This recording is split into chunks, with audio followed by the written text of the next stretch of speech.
이거는 여러 논문들을 제가 한 논문 한 15편 정도 읽었던 것 같아요. 그 논문들을 좀 이렇게 중간중간 뒷부분은 발췌한 부분들이 많습니다. 그래서 되도록 논문은 원문 그대로 인용을 하려고 했고요. 앞부분은 그냥 제 생각 쓴 겁니다. 그래서 다 익히 아시는 내용들일 겁니다. 참여불교 이론들에 대해서. 특히 여기서 또 계속 강의를 하면서 특히 동아시아 참여불교에 대해서 또 강의를 들으실 때 그 우리나라의 참여불교 이론과 거의 맥이 다 있고 우리나라 참여불교 운동 이론이 많은 부분들을 차용하고 있는 부분들이 많이 있습니다. 그래서 어떤 그 유사성들 있는 강의도 듣고 또 교재도 많이 보셨을 테니 제가 뒷부분은 교리 부분들은 간략하게 설명드리겠습니다. 처음에 저는 이거 가볍게 생각을 하고 강의를 맡았습니다. 그러니까 한국의 참여불교 운동 역사를 좀 정리해달라는 의미로 알고 강의를 맡았는데 강의 딱 팜플렛에 올라온 거 보니까 뒤에 교리가 들어가 있는 거예요. 교리라고 하면 또 약해지는 사람이라 그래서 이것 때문에 고민을 엄청나게 했습니다. 그래서 뭐 참여불교와 관련된 교리와 연관된 논문 조금이라도 논문은 다 찾아봤고요. 찾아봐서 근데 이제 찾았는데 그거를 자기화 시키기에는 시간이 좀 부족했기 때문에 대부분 많은 부분들을 그대로 인용을 했습니다.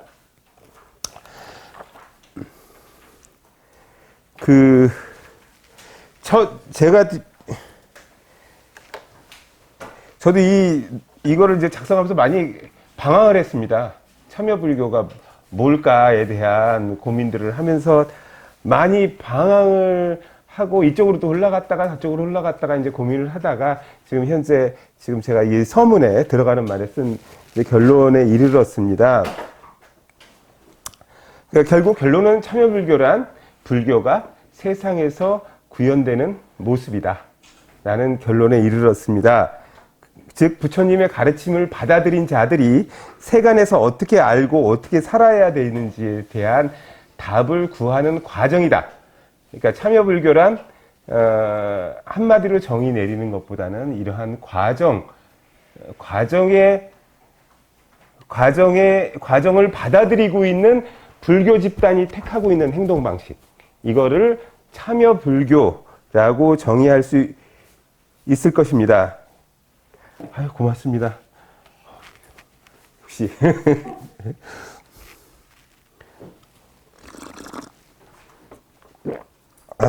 우리가 이제 무아를 주장하지만 몸이 필요 없다고는 얘기 안 하지 않습니까? 그리고 몸을 버릴 필요도 없다라고 얘기를 하고 있는데요. 그거는 우리 몸이 결국 이런 과정을 살아가고 있기 때문에 어떤 이 참여불교라는 것을 좀 과정으로 이해했으면 합니다. 뒤에 쭉 그런 설명들이 나와 있습니다. 저희가 참여불교의 탐구의 나침반으로 역할로 삼은 거는 첫 번째는 부처님의 삶입니다. 이거는 동남아시아의 모든 그 참여불교 학자들도 역시 부처님의 삶으로 들어가서 근본불교에 의거하여 참여불교의 이론을 정립하고 있습니다. 그러니까 부처님의 특히 이제 이 논문에서는, 논문을 사실 좀 많이 짜집기 한 제 글에서는, 결국 어떤 부처님의 전도 과정이 결국 부처님을 부처님이라고 하게끔 하는 그 과정이다. 그래서 부처님이, 깨달음을 얻고, 설법을 처음에 설하는 과정, 그리고 전도를 떠나는 과정, 이 부분이 결국 참여불교의 모습이다. 불교의 사회적 역할에 대해서 어떤 몸으로 행동으로 가르침을 주신 것이다 라는 부분들을 설명드리고 있습니다. 그리고 제가 이제 이 한국의 참여불교를 고민하면서 생각을 하면서 제 삶을 많이 돌아보게 됐습니다. 제 삶이 과연 참여불교의 관점에서 살아왔는지 여부에 대해서 바라봤고, 또 이제 불교 교단을 바꿔보려고 했던 그 지난한 과정이 저한테 있었는데요. 그게 이제 참여불교의 관점에서 옳았는가, 혹시 집착은 아니었을까? 뭐 이런 고민들도 이 과정에서 했습니다. 근데 불교 교단을 바꾸려는 과정을 밟아왔던 것은 지금의 이제 여러 공부를 한 결과 옳았다는 생각입니다. 결국 불교를 바꾸어 사회를 바꾸겠다는 것은 동남아시아의 사회불교, 참여불교 학자들도 똑같은 견해를 취하고 있고요. 그리고 부처님의 제자인 이상 그 불교를 바꿔서 세상을 바꾸겠다는 게 기본 참여불교의 기본 원칙적 자세라고 저는 봅니다. 근데 교단은 이런 어떤 교단을 위한 충원에 이제 전혀 반응을 하지 않습니다. 그리고 세속적 가치관에 오히려 제가자들보다도 물들어서 우리 불자들을 부끄럽게 하고 있는데요. 그리고 또 다른 한편에서는 고립된 깨달음을 주장하면서 혼자 독야청정 하시는 분들이 있고, 그리고 기복신앙으로 사람을 물들이는 분들도 있습니다. 이런 부분들은 또 다른 형태의 폭력이라고 생각합니다. 불교가 아니고 불교에 내재하지 아니한 것을 가지고 불교라고 강요하고 있는 것은 또 다른 형태의 폭력이라고 생각하고요. 그런데 이런 폭력에 우리는 오랫동안 대항해서 이런 점들을 지적해 왔습니다. 여기 정평불, 여기 집회 때 많이 보시던 분들인데. 근데, 그런데 이런 오랫동안 지적했으나 바뀌지 않았습니다. 그러나 참여불교의 관점에서는, 여기에 대해서 분노할 필요는 없다라는 게 제 결론입니다. 교단이 바뀌지 않았다 한들, 교단을 바꿔야 대한 열망은 좀 더 커졌을 테고, 그리고 그 과정 속에서 내가 잘 살아야 되겠다는 나에 대한 관심과 나에 대한 사랑, 이런 부분들이 커졌을 거라고 생각합니다. 그래서 교단에 대해서 폭력적인 생각이나 분노할 필요는 전혀 없다. 이제 차차 교단을 좌지우지하고 있는 일부 성직자들의 그 폭력, 불교가 아닌 것을 강요하는 폭력, 이거를 어떻게 내려놓게 할 것인가, 이런 방법을 우리는 차차 강구하면 족할 일입니다. 그러니까 그거의 준비 과정으로 뒤에는 제가 네트워크라는 거를 얘기하는데요. 우리가 할 일을 우리가 하고 있으면서 효과적으로 그들의 폭력을 내려놓게 하는 방법을 취하는 게 타당하지 않을까 생각합니다. 제가 이제 오늘 늦어서 진짜 할 말은 없습니다만, 저한테 이런 강의의 기회를 주시고, 그리고 이제 작년, 재작년에 싸움 이후에 정리 과정이 한번 필요했는데, 왜, 어떠한 목적으로 우리가 싸웠고, 그 변화의 목표로 했던 것들은 무엇이고, 어떤 변화가 있었는지 부분들을 다시 검토할 기회를 이런 강의가 제공했다고 보여집니다. 그래서 제가 여기 계신 여러분들과 정평불, 집행부 여러분들께 감사의 말씀 드리고, 오늘 30명도 넘게 온다고 그래갖고, 제가 이거 복수 아니라고 아주 죽을 똥을 쌌습니다.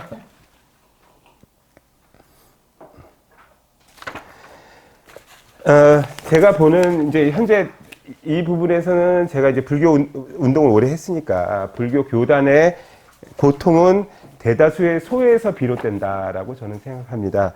그러니까 불교를 처음 접하는 분들도 사실 불교를 어떻게 접해야 되고 내가 어떻게 가야지 올바른 불교를 배우는 과정인가에 대한 부분들을 누가 전달해 주지 않습니다. 어떻게 보면 어떤 분들은 그냥 단지 명상이라든가 자기 안에 침잠해 있는 것들을 또 불교라고 가리키는 분들도 있고요. 그래서 그리고 또 한 발짝 실천을 나가서 행하려고 하는 사람들, 이런 분들에게 어떤 실천을 해야지 불자로서 올바른 실천인가라는 부분을 제시해 주는 사람들도 없습니다, 현재. 그리고 불교를 전문적으로 공부하는 분들도 공부를 열심히 할수록 오히려 소외됩니다. 그러니까 불교에서 많이 있는 학회들은 서로 짬짬이로 이제 논문을 발표하기 위해서 있다든가, 그리고 현재의 불교 상황으로 봐서는 결코 똑똑한 사람들은 원하는 것 같진 않아요. 그렇기 때문에 전문적으로 공부하는 사람들도 소외되는 현상이 벌어지고 있고, 불교 교단에서 내가 헌신적으로 봉사하면서 살겠다, 라는 사람들이 그야말로 내가 시간과 노력을 다 짜내서 헌신적으로 봉사할 만한 일이 있어야 되는데 그런 일을 찾지 못하고 있다라는 그런 부분도 역시 소외 현상이라고 봅니다.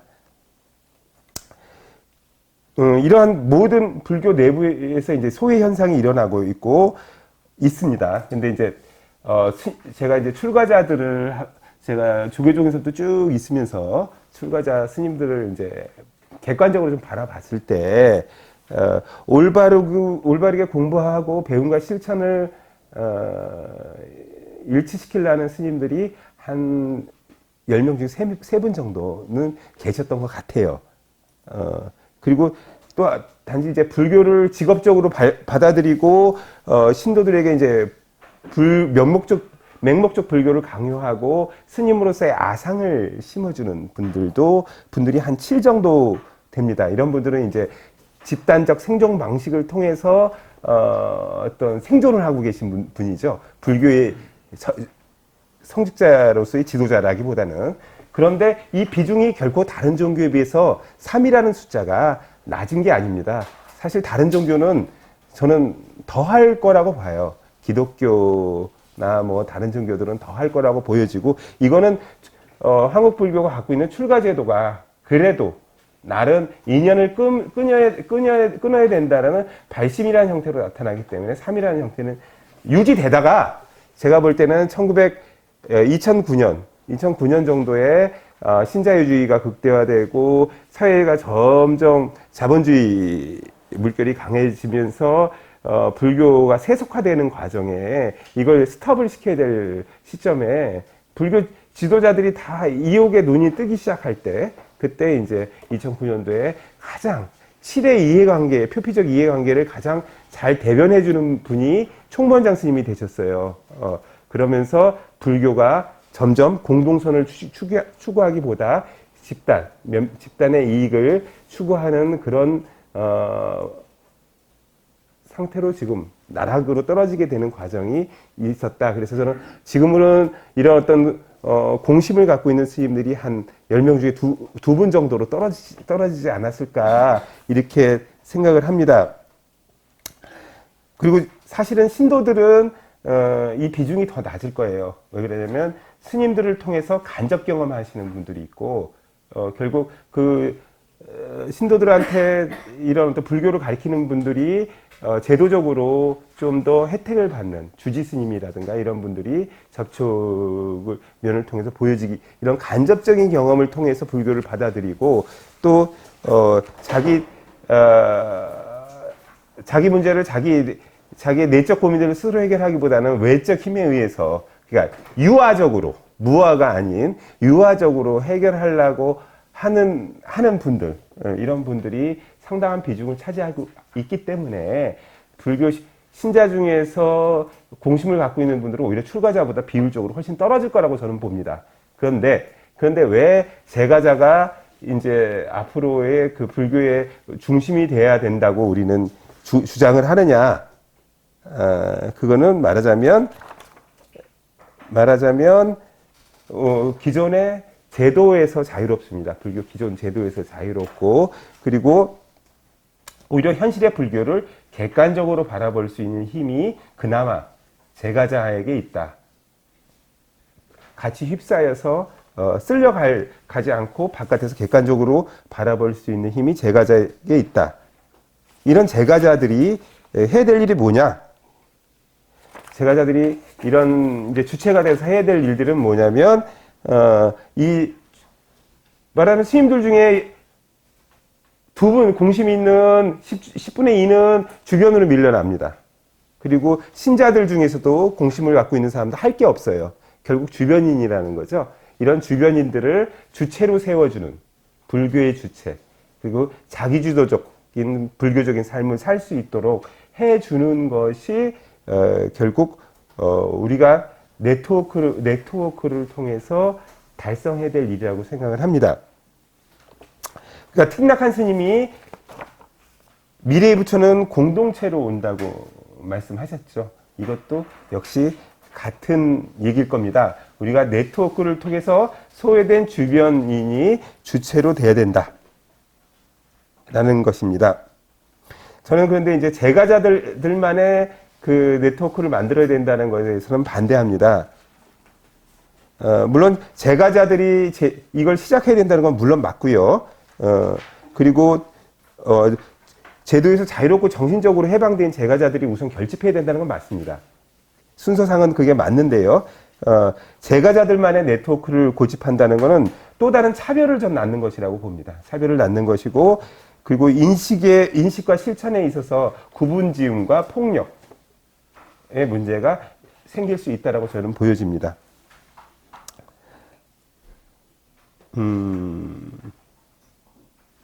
그리고 저는 이제 현실의 교단에 대해서는 이제 지금 현재는 분노가 거의 사라졌습니다.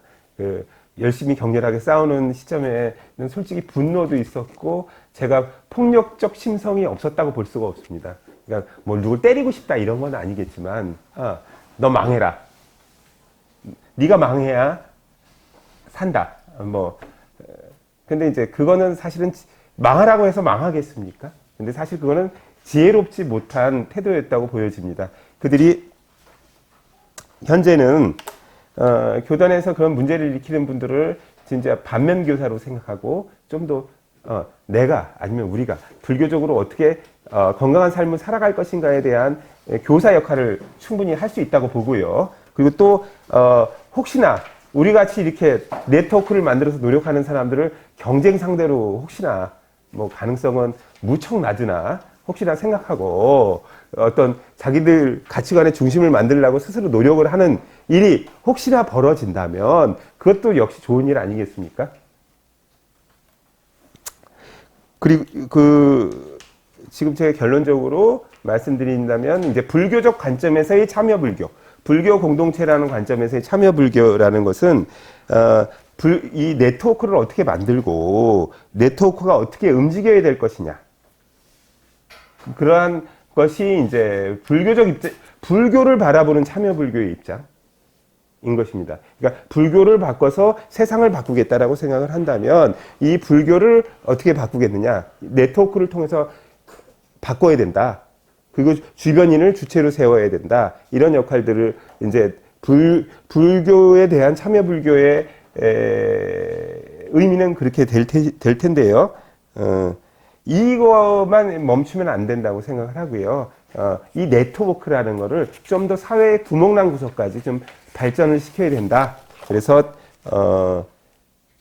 현재 이 사회에는 진영 논리와 흑백 논리가 엄청나게 심합니다. 그러니까 이 편과 이 편에 서지 않으면 소외되는 그런 분위기가 점점 심해지고 있는데요. 주변인들이 사실 그런 속에서 주변인들이 생겨나게 되고 주변인들이 살기가 참 힘든 세상이 됩니다. 누구 편에 안 들어갔다는 것만으로도 참 삶이 힘들어지는 그런데 이제 이 불교적 네트워크라는 건 사실은 우리가 만드는 네트워크라는 거는 참여불교의 네트워크라는 거는 어떠한 진영 논리나 흑백 논리에서 자유로운 우리는 이런론을 주장하고 있지 않습니까? 우리는 사실 어떻게 보면 가해자 입장에서 서야 되고 피해자 입장에서 서야 되는 게 우리 이제 불교를 교리로 받아들이고 있는 사람들의 정신일 텐데요. 그래서 우리는 이런 어떤 이 구멍난 네트워크에서 이제 사회에서 소외된 사람들까지 우리의 네트워크로 집어넣을 수 있도록 해야 된다고 생각을 합니다. 이제 제가 뒤에 것들은 다 논문 짜집기한 부분들이 많기 때문에 좀 간략하게 설명하기 위해서 앞에 부분을 좀 길게 말씀드린 부분 이해해 주시고요. 근데 우리가 이렇게 네트워크를 만드는 데 있어서 이제 명심해야 될 점들이 세 가지 있습니다. 가장 의미 있는 일이나 가장 빛나는 일을 찾지 않도록 해야 된다.